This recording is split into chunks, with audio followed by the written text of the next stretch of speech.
ഇന്ന് നമുക്ക് ഏറ്റവും സിമ്പിളായിട്ട് കൂർക്കിട്ടിട്ട് എങ്ങനെ പോർക്ക് വെക്കാൻ നോക്കേ. അതിന് പോർക്കിൻ്റെ മീറ്റ് നല്ലപോലെ വൃത്തിയാക്കി കഴുകി എടുത്തിട്ടുണ്ടായിരുന്നു. നേരെ കുക്കറിലോട്ട് ഇട്ടു. 1 ടീസ്പൂണ് ഉപ്പിട്ട് കൊടുത്തു. ഇനി നല്ലപോലെ അതിനകത്ത് മുളക് പൊടിയൊക്കെ ഇട്ട് കൊടുത്തിട്ട് നല്ലപോലെ മിക്സ് ചെയ്യാനുണ്ട് കേട്ടോ. അപ്പോൾ ആവശ്യത്തിന് കുറച്ച് മഞ്ഞൾപ്പൊടി ഇട്ട് കൊടുത്തു. അതുപോലെ തന്നെ 2 ടീസ്പൂണ് കുരുമുളക്, പിന്നെ ചെറിയൊരു കഷ്ണം ഇഞ്ചി ചതച്ചതും 5 വെളുത്തുള്ളി ചതച്ചതും ഇട്ട് കൊടുത്തു. ഇനി നമുക്ക് ചെയ്യേണ്ടത് വെച്ചാൽ കുറച്ച് വെളിച്ചെണ്ണ ഒഴിച്ചിട്ട് വേണം ഇത് മിക്സ് ചെയ്യാൻ വേണ്ടിയിട്ട്. അപ്പോൾ ഇച്ചിരി വെളിച്ചെണ്ണ ഒഴിച്ചു കൊടുത്ത് നല്ലപോലെ അങ്ങ് മിക്സ് ചെയ്യൽ തുടങ്ങി. മിക്സ് ചെയ്തതിന് ശേഷം നമുക്കൊരു 10 മിനിറ്റ് റെസ്റ്റ് ചെയ്യാൻ വേണ്ടി വെക്കണം. അങ്ങനെ 10 മിനിറ്റ് റെസ്റ്റ് ചെയ്യാൻ വെച്ചിട്ടോ. എന്നിട്ട് റെസ്റ്റിങ് കഴിഞ്ഞതിന് ശേഷം എന്താ വെച്ചാൽ 2 കുടംപുളി ചെറിയ പീസ് എടുത്തിട്ട് 4ആക്കി കീറിയത് അതും അതിനകത്തോട്ട് ഇട്ട് കൊടുത്തു. കുടംപുളിന് നേരെ ഒന്നും മീറ്റിൻ്റെ ഉള്ളിലോട്ട് ഇട്ട് കൊടുത്തു. ഇനി നമുക്ക് നേരെ കുക്കറിന് അടുപ്പത്തോട്ട് ഇടാം. ഒരു 3 വിസിൽ അടുപ്പിക്കാൻ വേണ്ടി വെച്ചാൽ ഇതുപോലെ 3 വിസിൽ അടിച്ചതിന് ശേഷം ആവി കളഞ്ഞ ശേഷം മെല്ലെ ഒന്ന് തുറന്ന് നോക്കി കഴിഞ്ഞപ്പോൾ നമ്മൾ കൂർക്ക വൃത്തിയാക്കി വെച്ച മണ്ണൊക്കെ കളഞ്ഞ് വെച്ച കൂർക്ക നേരെ അതിനകത്തോട്ട് ഇട്ട് കൊടുത്തു നമ്മളെ പോർക്ക് മീറ്റിലോട്ട്. ഇനി ഇത് 1 വിസിൽ അടിക്കണം. കാരണം വെച്ചാൽ കൂർക്ക കൂടുതൽ വിസിലടിച്ചാൽ കൂർക്ക ഉടഞ്ഞു പോകും. അപ്പോൾ ഇനി 1 വിസിൽ അടിക്കട്ടെ. ആ സമയം കൊണ്ട് ഞാൻ നേരെ ചീനച്ചട്ടി അടുപ്പത്ത് വെച്ചിട്ട് ഇച്ചിരി വെളിച്ചെണ്ണ ഒഴിച്ചു കൊടുത്തു. അതിനകത്തോട്ട് കുറച്ച് കടുക് അടിപൊളിയിട്ട് ചതച്ച് വെച്ചത് കേട്ടോ ഇട്ട് കൊടുത്തേ.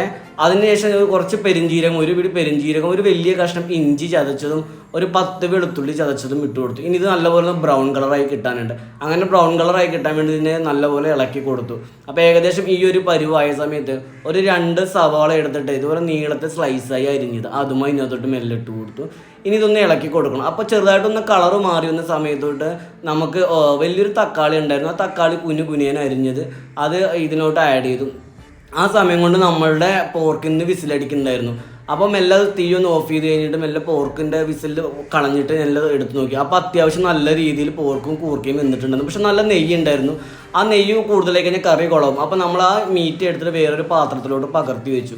ഇനി ഇതിവിടെ ഇരിക്കട്ടെ. അപ്പോഴത്തേക്കും നമ്മളുടെ മസാല, അതായത് സവാളയും തക്കാളിയും നല്ലപോലെ വഴണ്ട് വന്നിരുന്നു. അങ്ങനെ വഴണ്ട് വന്നതിലോട്ട് നമ്മളുടെ പോർക്കിൻ്റെ മീറ്റിലെ നെയ്യില്ല, അത് കുറച്ചൊരു ടീസ്പൂൺ എടുത്തിട്ട് നേരെ ഈ തക്കാളിയും സവാളയിലോട്ട് ഇട്ട് കൊടുത്തു. ഇനി അതിനകത്തോട്ട് 1 ടീസ്പൂൺ മുളക് പൊടി ഇട്ട് കൊടുത്തു. അതുപോലെ തന്നെ 1 ടീസ്പൂൺ മല്ലിപ്പൊടി ഇട്ട് കൊടുത്തു. ഒരു 1/4 ടീസ്പൂൺ മഞ്ഞൾപ്പൊടിയും 1 ടീസ്പൂൺ കുരുമുളക് പൊടിയും ഒരു ഇച്ചിരി ഗരം മസാല ഇട്ട് കൊടുത്തു.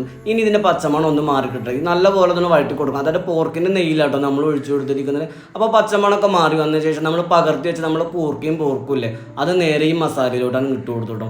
അപ്പോൾ അടിപൊളിയായിട്ട്. കാരണം ഇനി ഇതൊന്ന് മിക്സ് ചെയ്തിട്ട് ഒരു 10 മിനിറ്റ് ഇതൊന്ന് ചെറിയ ലോ ഫ്ലെയിമിലൊന്ന് മസാല പിടിപ്പിക്കാൻ വേണ്ടി വെക്കാം നമുക്ക് തീയിൽ. അങ്ങനെ വെച്ച സമയത്ത് ഇനി നമുക്കൊരു കാര്യം, ഒരു പാൻ അടുപ്പത്ത് വെക്കുന്ന നേരെ വെളിച്ചെണ്ണ ഒഴിച്ചു കൊടുക്കാം. അതിനകത്ത് ഒരു 10 കൊച്ചുള്ളി കുനുകുനേനെ അരിഞ്ഞു വെച്ചത് ഇട്ട് കൊടുക്കുക. അതൊന്ന് മൂത്ത് വരുന്ന സമയം കൊണ്ട് നമുക്ക് എന്ത് ചെയ്യാന്ന് വെച്ചാൽ കുറച്ച് കറിവേപ്പിലും വാരിട്ട് കൊടുക്കും. ഒരു 2 വറ്റൽമുളകില്ല, അത് വട്ടത്തിൽ കീറിയത് അത് ഇട്ട് കൊടുത്താൽ മതി കേട്ടോ. അപ്പോൾ നമ്മളുടെ മൂപ്പിച്ച സാധനം ഏകദേശം സെറ്റാകും. പക്ഷെ നമുക്ക് ഒരു സാധനം കൂടി ഇടാനുണ്ടാകും കേട്ടോ. അതിനകത്ത് 1 ടീസ്പൂൺ കാശ്മീർ ചില്ലി ഇട്ട് കൊടുത്താൽ ചെറിയൊരു കളർ കിട്ടാൻ വേണ്ടി മാത്രമേ കാശ്മീർ ചില്ലി ആഡ് ചെയ്തിട്ട് അങ്ങനെ നമ്മുടെ കൂർക്ക ഇട്ട പോർക്ക് സെറ്റായിട്ട് ഏറ്റവും സിമ്പിളായി ചെയ്യാൻ പോകുന്നുണ്ട്. നിങ്ങൾക്കൊന്ന് ഇഷ്ടപ്പെട്ട് കഴിഞ്ഞാൽ നിങ്ങളൊക്കെ വീട്ടിൽ ഒന്ന് ട്രൈ ചെയ്ത് നോക്കും കേട്ടോ. എല്ലാവർക്കും ഇഷ്ടപ്പെടാനുള്ള ചാൻസ് ഉണ്ട്. കൂർക്ക കിട്ടിക്കഴിഞ്ഞാൽ പോർക്കും വാങ്ങിക്കാൻ നേരെ ഇതങ്ങ് വീട്ടിലങ്ങ് ട്രൈ ചെയ്യാം. അപ്പോൾ നമ്മളെ വീഡിയോ കണ്ട് ഇഷ്ടപ്പെട്ടാൽ ഒന്ന് ലൈക്ക് മിനിച്ചേക്കണം കേട്ടോ. മറക്കണ്ട, എങ്ങനെയാണ് വീട്ടിൽ പോർക്കും കൂർക്കും സിമ്പിളായിട്ട് വെക്കാൻ.